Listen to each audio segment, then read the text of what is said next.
வணக்கம், good morning, welcome back to Rainman studio. இது உங்கள் வெங்கடேஷ் எம்ஏஎஸ் ரெயின்மேன். இனி காலை வணக்கம். இது என் தனிப்பட்ட வானிலை அனுமானம். அதிகாரப்பூர்வ வானிலை முன்னறிவிப்பு மற்றும் தகவல்களுக்கு இந்திய வானிலை ஆராய்ச்சி மையம் மற்றும் அரசு சார் அறிவிப்புகளை பின்தொடருங்கள். நம்ம சேனலை தொடர்ந்து சப்ஸ்கிரைப் பண்ணலன்னா சப்ஸ்கிரைப் பண்ணிவிட்டு பக்கத்தில் இருக்கிற பெல்லைக்கான் தொட்டு ஆல் நோட்டிஃபிகேஷன் எனேபிள் பண்ணிக்கோங்க. மறக்காமல் வீடியோவை லைக் பண்ணிவிட்டு கமெண்ட் பண்ணிவிட்டு ஷேர் பண்ணிவிடுங்க.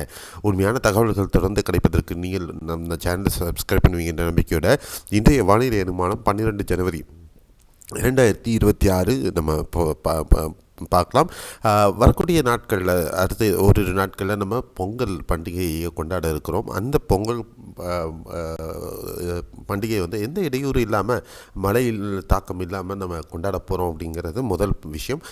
அடுத்து இப்போ நம்ம பார்க்கக்கூடியது மத்திய இந்தியாவில் நிலவக்கூடிய இந்த உயரழுத்தம். அதன் காரணமாக வரக்கூடிய அன்று வறண்ட காற்றினுடைய தாக்கம் நாளை முதல் தமிழகத்தில் மீண்டும் வர இருக்கிறது.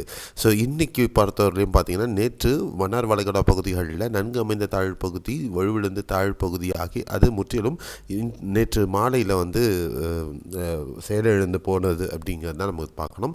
அதே நேரத்தில் அது மறைஞ்சு போனாலும் அந்த கிழக்கு திசை காற்று ஒன்று இருக்குது. அந்த கிழக்கு திசை காற்று தான் இந்த கீழடுக்கில் நம்ம பார்க்குறோம். அது இல்லாமல் மேற்கத்திய கலக்கம் மத்திய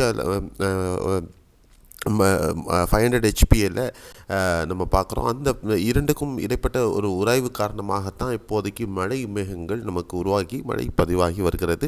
அதுவும் ஐசோலேட்டட் ஈவெண்ட்டாகவும், அதே நேரத்தில் வெஸ்டர்லி விண்ட்ஸும் ப்ராப்பராக நமக்கு ஒரு உராய்வை கொடுக்கல. அப்படிங்கிறதுனால பெரிய அளவுக்கு ECMWF எதிர்பார்த்த மழை நிகழ்வு நகரத்தில் பெரும்பாலும் GFS எங்கள் கை ஓங்கி இருக்குது அப்படிங்கிறது தான் நம்ம அப்சர்வ் பண்ண வேண்டியதாக இருக்கிறது. ஸோ அதன் அடிப்படையிலையும் இப்போ வானிலை அமைப்பினுடைய அடிப்படையிலையும் அடுத்த 24 மணி நேரத்துலேருந்து 30 மணி நேரம் வரையிலும் தான் இந்த மழை நீடிக்கும். அதுக்கப்புறம் மழை முற்றிலுமாக நமக்கு தமிழகத்தில் குறைந்துவிடும். அதே நேரத்தில் வானிலை பொறுத்தவரையிலையும் பகல் நேர வெப்பநிலை அடுத்த ஓரிரு நாட்களுக்கு இயல்பை விட 2 டிகிரி குறைவாகவும், விடியற்காலையில் குறைந்தபட்ச வெப்பநிலை இயல்பை விட 2 முதல் 4 டிகிரி வரையிலையும் குறைந்து காணப்படுவதற்கும் வாய்ப்புகள் இருக்கும். அது வரக்கூடிய நாட்களில் கடலோர மாவட்டங்களில் பொறுத்தவரையிலையும் 2 டிகிரி குறைவாகவும், உட்புற தமிழகத்தில் 3 டிகிரி வரையிலும் இயல்பை விட குறைவாகவும் பதிவாகிறதுக்கான வாய்ப்புகள் இருக்கும்.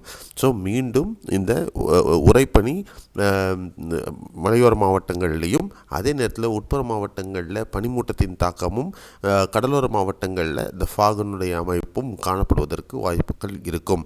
ஸோ வறண்ட வானிலை மீண்டும் வர இருக்கிறது அப்படிங்கிறத நம்ம கவனிக்க வேண்டியதாக இருக்கும்.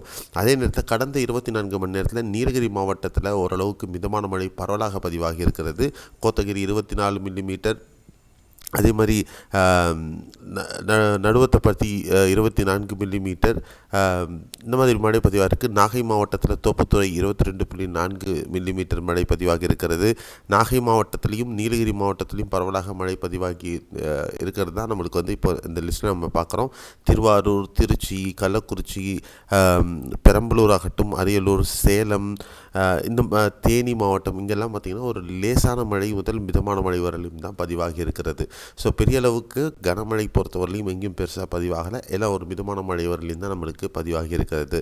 அதை பேஸ் பண்ணி இந்த வானிலை அமைப்புகளை பொறுத்தவரை அடுத்த 24 மணி நேரத்தில் நேற்று கேரளாவிலையும் பரவலாக லேசான முதல் மிதமான மழை பதிவாச்சு. அதே மாதிரி இன்றைக்கும் கேரளாவில் பெரும்பாலான பகுதிகளில் இந்த லேசான முதல் மிதமான மழை பதிவாகிறதுக்கான வாய்ப்புகள் இருக்கும்.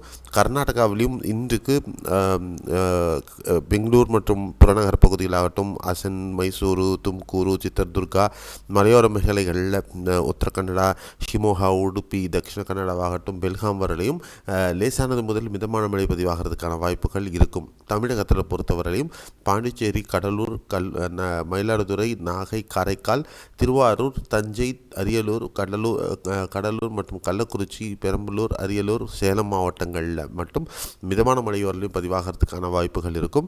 சென்னை, திருவள்ளூர், காஞ்சிபுரம், செங்கல்பட்டு, விழுப்புரம், ராணிப்பேட்டை, வேலூர், திருவண்ணாமலை, திருப்பத்தூர், கிருஷ்ணகிரி, தருமபுரி மாவட்டங்களில் ஒரு சில பகுதிகளில் லேசான மழை பதிவாகிறதுக்கான வாய்ப்புகள். கடலோர மாவட்டங்களில் ஒரு சில பகுதிகளில் அதிர்ஷ்டம் இருப்பின் மிதமான மழை கிடைக்கும். மற்றபடி பெருசாக இருக்காது. புதுக்கோட்டை, சிவகங்கை, ராமநாதபுரம், திருச்சி, நாமக்கல், கரூர், திண்டுக்கல், மதுரை, விருதுநகர், தூத்துக்குடி, தென்காசி, திருநெல்வேலி, கன்னியாகுமரி, திருப்பூர், ஈரோடு, நீலகிரி, கோவை மாவட்டங்களிலையும் ஒரு லேசான முதல் மிதமான மழைக்கான வாய்ப்புகள் ஒரு சில பகுதிகளில் மட்டும் இருக்கிறதுக்கான வாய்ப்புகள் இருக்குது.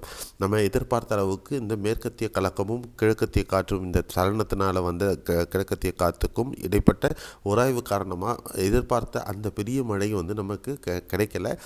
ஒரு அளவுக்கு இது வந்து கிளைமேட்டாலஜின்னு சொல்லக்கூடிய இந்த அமைப்பு வின் பண்ணியிருக்கு அப்படின்னு தான் நம்ம எடுத்துக்க வேண்டியதாக இருக்கும்.